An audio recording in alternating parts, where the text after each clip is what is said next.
And now, the Molle Mystery Theater, presented by Molle. Molle, the heavier brushless shaving cream for tender skin.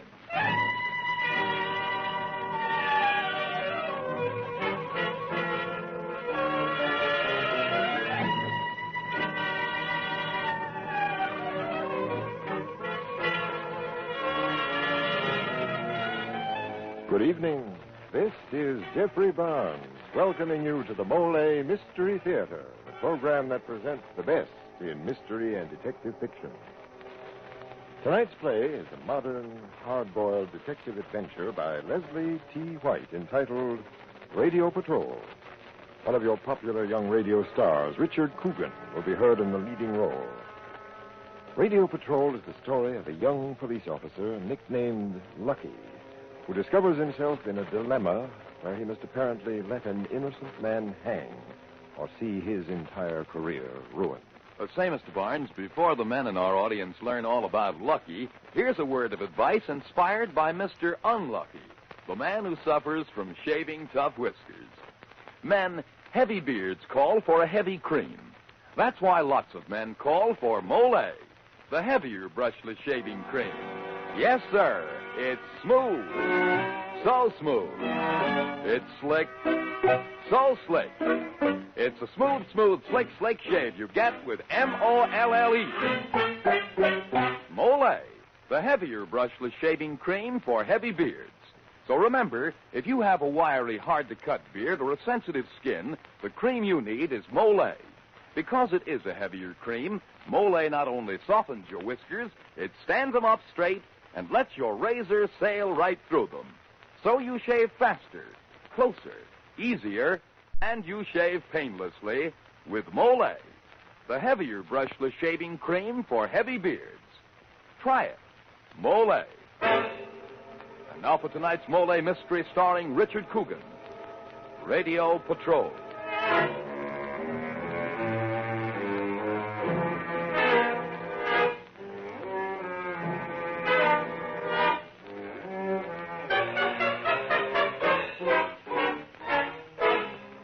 It was a Wednesday when the fun, or trouble, according to how you look at it, started. My partner in Radio Patrol car number 23, Sam Brace, and me. Oh, yeah, Star's the name. Lucky Star. Boy, I needed it. Anyway, Sam and me stopped off the Central Station House with the daily precinct reports. You see, the reports go to Captain Rivers, chief of the Detective Bureau. Only first, they go to his secretary, Karen Marshall. That's how it is. Hi, Lucky. Captain's waiting for the report. Oh, here you are, honey. Am I going to see you tonight? The captain's door's open. Well, look, will I? When I get off duty? Yeah, I'll pick you up in the car at the station house. Hey, is that pest again? Captain Rivers, it's Patrolman Star. Now, look, Star. Every time I look up, I see you lounging around like you work here. Well, yes, I mean... thought you were a harness bull. Yes, sir, I am, sir. Well, I'll not have harness bulls stuttering up my bureau. No, sir. Now, if you want to hang around here, climb out of that uniform and start your loafing at 8 in the morning. Yes, sir, but I'm on at 4. Gee, what do you... Hey, what's funny? Lucky, Captain Rivers means he's taking you into the Detective Bureau. Detective Bureau? Okay. It's all fixed with your precinct captain. Well, don't stand there gawking. Hey, yes, sir. You start Monday. Now, beat it.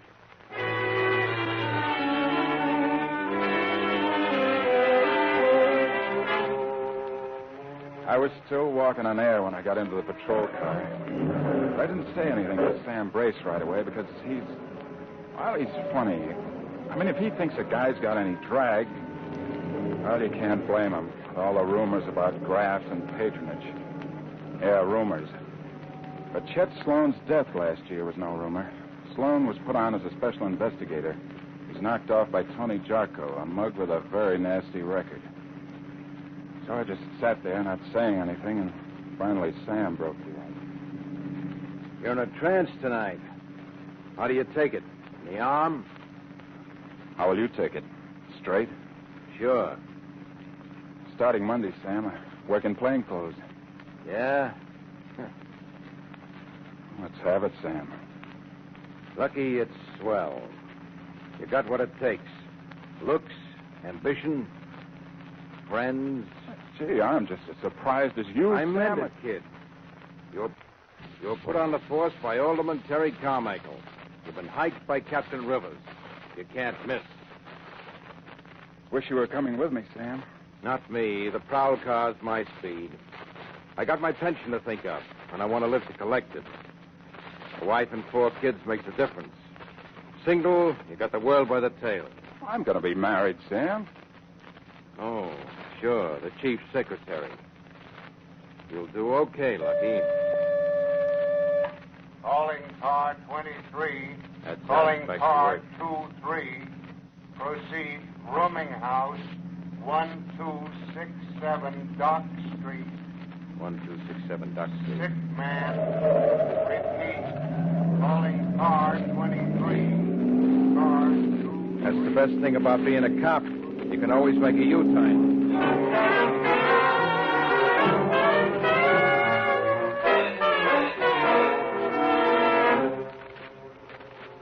The sick man on Dock Street turned out to be a ratty-looking guy with a permanent wave in his nose. His eyes were closed. Took off the gray sheet he was wrapped in. The guy was fully dressed, even to his shoes. All dressed up. But he ain't going anywhere. Look at them holes in his stomach. Yeah, 5 slugs. Still breathing, Sam. Not for long. I'll go call the ambulance. You better make it quick. He ain't in a hurry anymore. I bet there's no phone in this joint. Copper. All right, take it easy, chum. You got stomach trouble. Don't need no copper. Need a priest. Hey, Copper. They hung Tony Jarko yet? Jarko? Yeah, Tony. Oh, not yet, chum. Dance is Saturday. A friend of yours? I'm gonna die. Who did it? Tell a cop. Tell a cop when Terry Carmichael rubbed the cop. What's Carmichael got to do with it? He fixed me like this. Alderman Carmichael? He shot you? Yeah. Like he fixed that special investigator guy, Sloan. Carmichael wanted to go, so he got us to frame Tony Jarko for knocking off Sloan. But he never paid us off. Hey, you still there, Copper? It's getting dark. All right, take it easy. Did Carmichael hire you to kill Sloan? Yeah. And print that. And fix up Uncle Terry, that stooge of his. Rivers. Captain Rivers? Yeah, Rivers. Come closer, Copper. I'm right here on the bed. Take it easy now. Was Jarko with you when you shot Sloan? No. No. Tony was downtown, lifting a card game. It was me and Little Joe. Little Joe? Yeah. Guy Carmichael hired to get me. Little Joe. Molle. Hang on, Copper. Don't let me fall.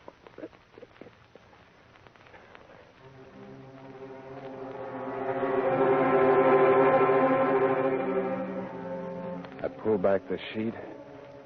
I was so lost in what the guy told me, I didn't see my partner, Sam Brace, come into the room. Standing in the doorway when I turned around. Gone? Huh? Yeah, he's gone. Sam, you heard what he said? I didn't hear a thing, Lucky. Are you kidding? You heard him say he knocked off Sloan at Carmichael's orders. Nope. Didn't hear nothing like that. And you're a fool if you did.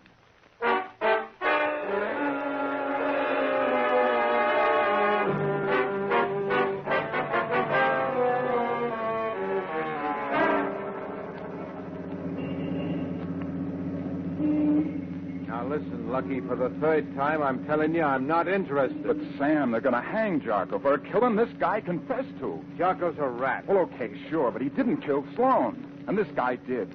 And he says Terry Carmichael Lucky, like I said before, I got a wife and 4 kids. I want that pension. Oh, but, Sam, we just... Smart. You're getting a swell chance in the department. Uncle Terry put you on the force. He's your friend. He's my alderman. Okay, and old man Rivers likes you. And you got a swell girl.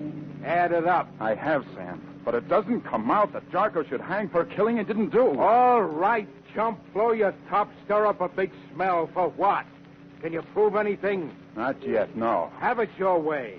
Grab a few slugs on the front page. And then start looking for a new job. In some other business.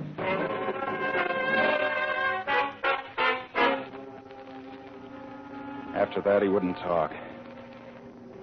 Oh, when I got off duty, I took Karen to a Chinese restaurant for dinner. She liked the place because you got little slips of paper telling your fortune in rice cakes. She was kind of like a kid about it. Your tea, sir. Oh, thank you, waiter. And more rice cakes, please. Yes, miss. Aren't you satisfied with the fortunes we got in the first one? Oh, Lucky, I'm so happy. Good. He's been good to us. So good. You like Captain Rivers a lot, don't you? Well, it's because he's so solid. You need it in police work. He's kept me from getting cynical. He's a real square shooter. Oh, Lucky, did you hurt yourself? No, okay. It's just an accident. Well, Lucky, your hand, it's trembling. We had a messy business tonight. Honey, it'll be over starting Monday. Karen, tell me something. Was Tony Jarko's appeal turned down? Jarko? Yeah. Why, what? Oh, yes, it was denied today. Whatever made you think of that? He dances on Saturday. Oh, please, Lucky, do we have to talk about executions tonight? They make me a little sick. Yeah, and after what I heard tonight, they make me a lot sicker. That did it. I couldn't hold it anymore. The whole rotten story spilled out. Guy with the 5 slugs in him and what he said after he kicked off and what Sam Brace said. Karen kept her eyes glued to those little rice cakes until I was through. Then she looked up. What are you going to do? What can you do? Do? If Jarko's innocent, Karen, there's only one thing to You do. realize what you're saying? Why, you'll ruin Captain Rivers. You'll hurt Uncle Terry. All I know is that an innocent guy shouldn't hang. All I know is I love you, and everything we have's at stake. Our future, our home. Hey, wait a minute. You sound just like Sam Brace with his pension. Yes, and his 4 kids, and if you had a family, you'd understand. Oh, Lucky, think of us. I'm trying to. But you'll be broken, you know that. Yeah. And why? Why, it isn't even true. You know Captain Rivers wouldn't be in a thing like this. He wouldn't ever. The man must have been lying. Not when they're that close to Well, death. I don't care. I don't about anything except us. Oh, all right, Lucky. What'll it be? But it has to be, Karen. I think we better go home. Wait, you haven't touched your rice cake. I don't have to, Lucky. I know what's on that little piece of paper without seeing it. What, Karen? It says, you have made a mistake about a recent relationship.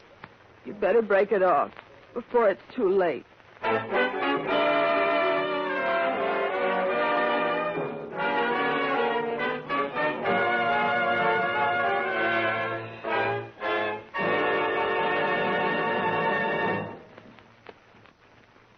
As the curtain falls on Act 1 of tonight's Molle mystery, Karen and Lucky seem to have different viewpoints on the same subject.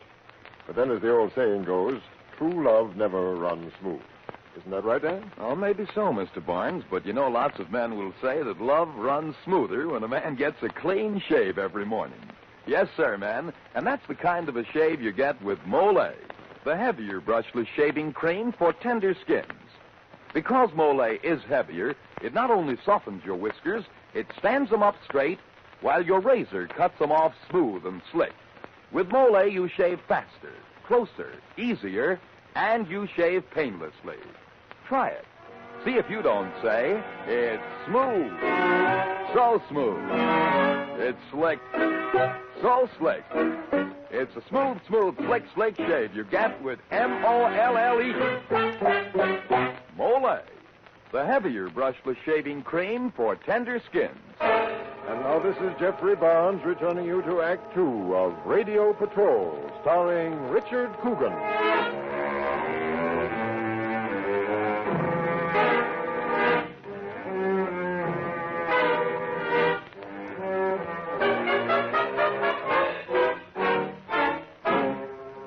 after 2 a.m. when I left Karen. It was close to 4 when I wheeled the car up to the gate in front of the state penitentiary. 2 of the longest hours I ever spent, and time ticking by, pulling Tony Jarko closer and closer to the gallows. Got the deputy warden to pass me in. The night sergeant took me for the long walk down the corridor, the death house.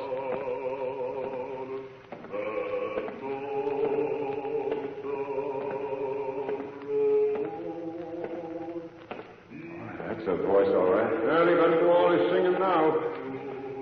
Yeah, here we are. Hey, Tony. Company.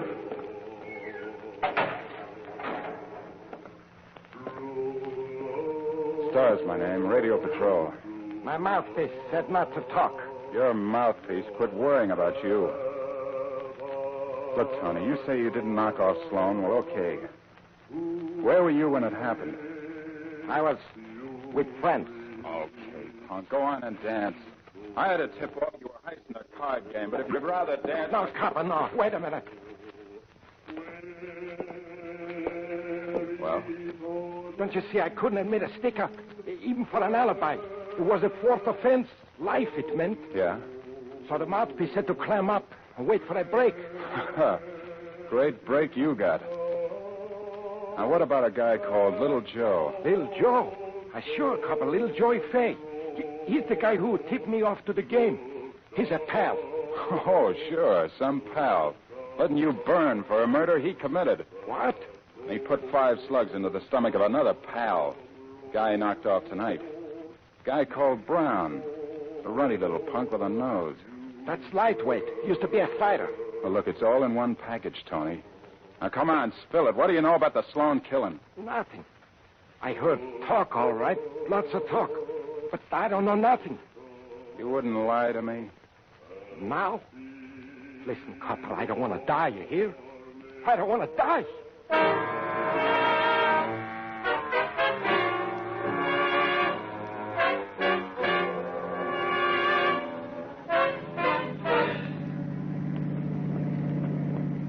On the drive back to town, I began to turn everything over in my mind. I'd called headquarters and asked that word be spread around town to see if anybody could locate little Joey Fay. A tip from a stool pigeon was my only hope, because Tony danced in 48 hours. On the other hand, if I did pick up little Joe, it meant blowing the lid sky high. Terry Carmichael, Captain Rivers, and Karen. That really hurt. Yeah, I was a pretty lonely guy on that drive back to town. Nothing to keep me company but the monotonous purr of the motor.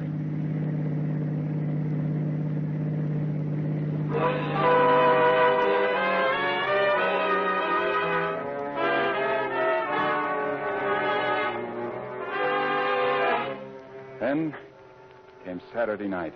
Nothing on little Joe. Me, dog-tired. And in an hour, I had to go out on patrol. Tony Jarko was going to dance at midnight. And then the break came. As I stepped up to the steps of headquarters, a guy tapped me on the shoulder. A Weasley guy with a baby face and a strictly confidential voice. Hey, copper. Yeah. The price is a sawbuck. What are you peddling? Looking for little Joe Fay. So what?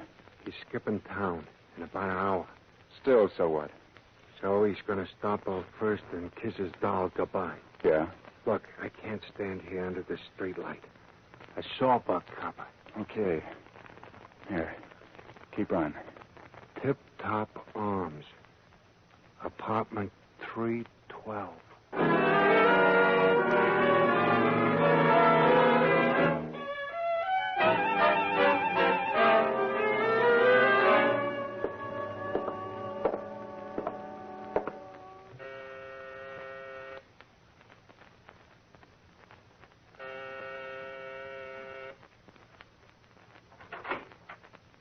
What do you want?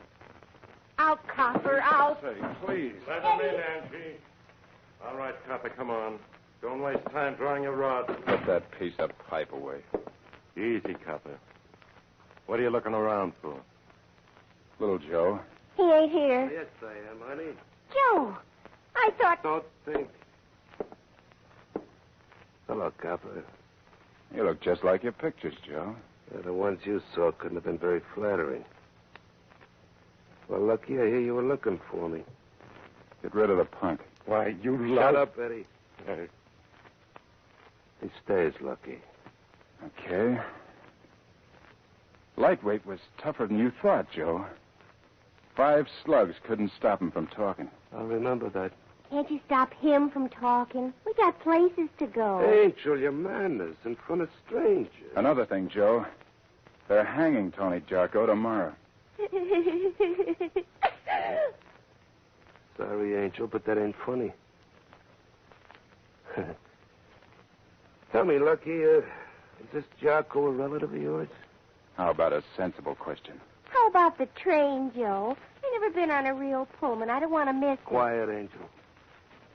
Now, look, Star. The word was around you were a right cop. I'm dumb. So what? It's too bad, Lucky. Oh, Joey, save the flowers. Lucky, I want you to call your girl.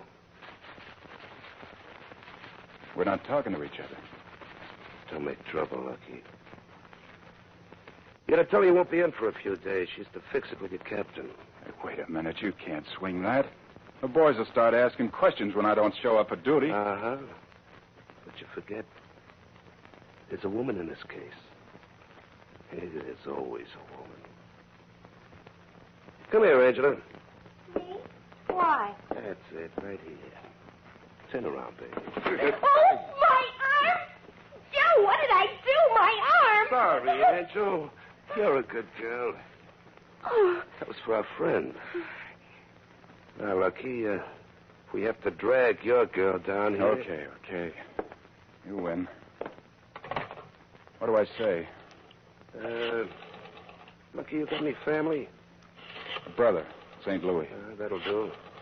Tell her you heard he was very sick, and you have to fly to St. Louis. And, Lucky. Yeah. Don't say the wrong thing. Understand? Hello? Karen. Oh, Lucky, It's darling. okay, honey. I'm all right.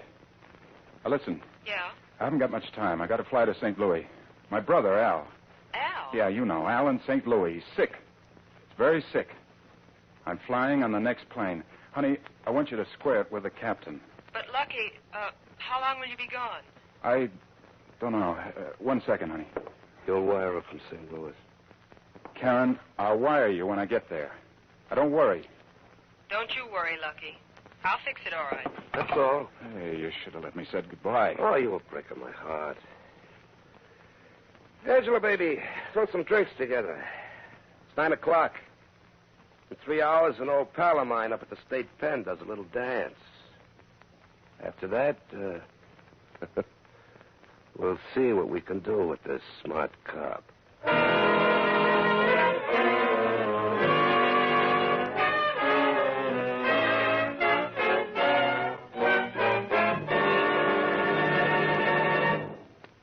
This is Jeffrey Barnes again. In just a moment, we'll bring you Act 3 of Radio Patrol.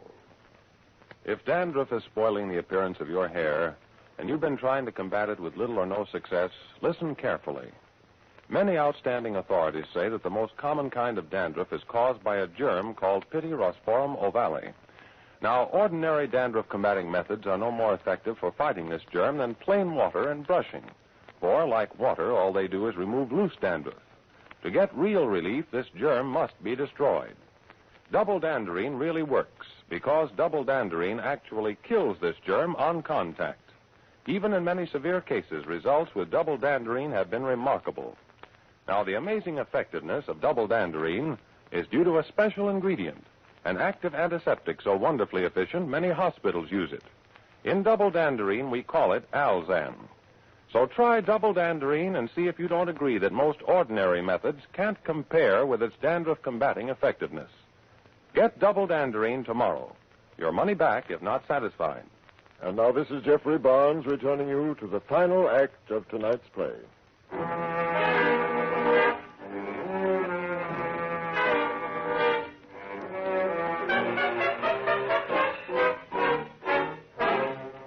Funny what you think about at a time like that. Like the difference between a smart cop and a dumb one.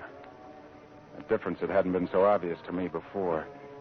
Like remembering suddenly that little Joe and Alderman Carmichael both smiled the same way. Their eyes not laughing at the rest of the face. When Joe put his glass down, I knew that time was up. Even though it was still an hour before Tony Jarko was to hang. Okay, Lucky, we're off. Eddie will keep you good company, so don't make him any trouble. Who are you kidding? Oh, now, Lucky, it's just for a few days. I'm going on business. Yeah. The business of being 200 miles from here when Eddie's taking care of me. I'm surprised that you're thinking that. Come on, Angel, button up your mink coat. Mink? Oh, you. It's genuine sable. Dyed.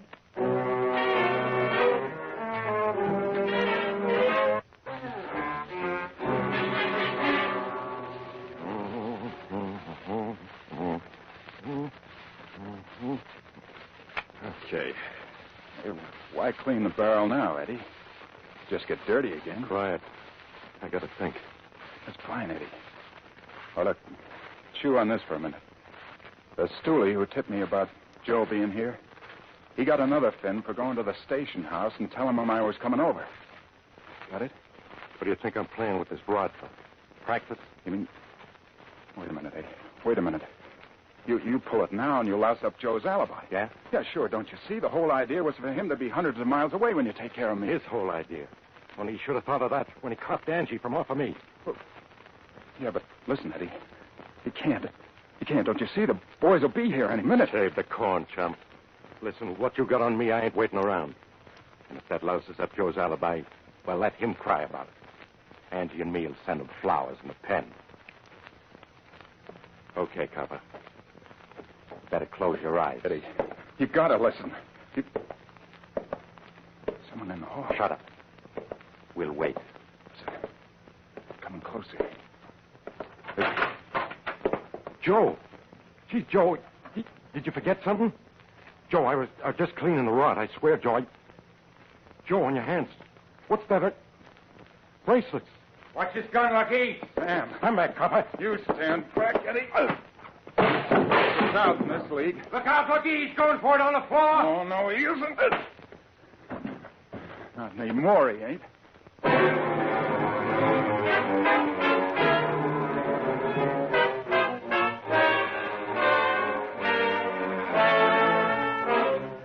That's how it happened. Captain Rivers and Sam Brace picked him up getting into their car. I got the story from Sam while Captain Rivers was calling the warden to get a stay of execution for Tony Jarko.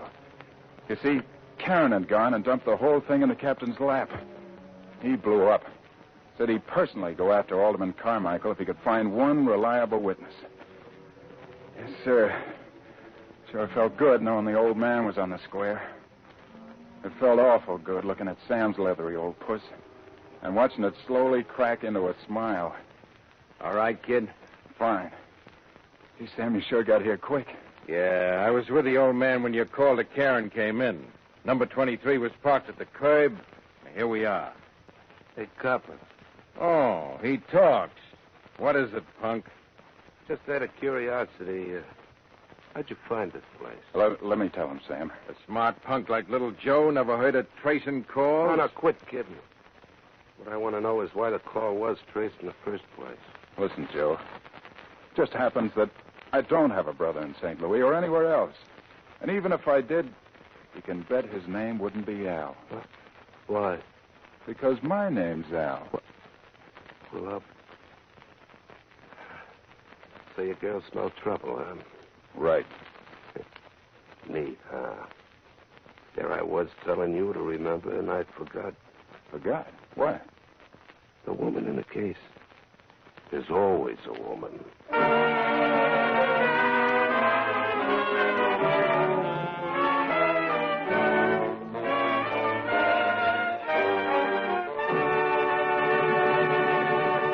And now this is Jeffrey Barnes inviting you to be with us next week when we present an original radio play by Irene Winston entitled Alias the Best Man. Arnold Voss, star of the recent Broadway hit revival of The Front Page, will be with us to play the leading role. Alias the Best Man is the story of a man who stood before the altar at his best friend's wedding and vowed to win the bride to himself, even if he had to commit murder.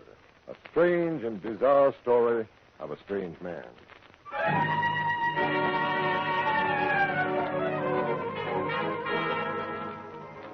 Music for the Mystery Theater is by Jack Miller. Radio Patrol was adapted for radio by Leon Meadow.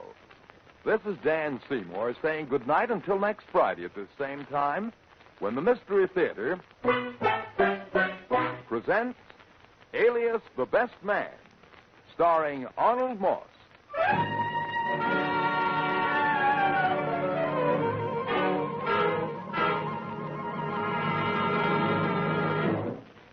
This is NBC, the national broadcasting company.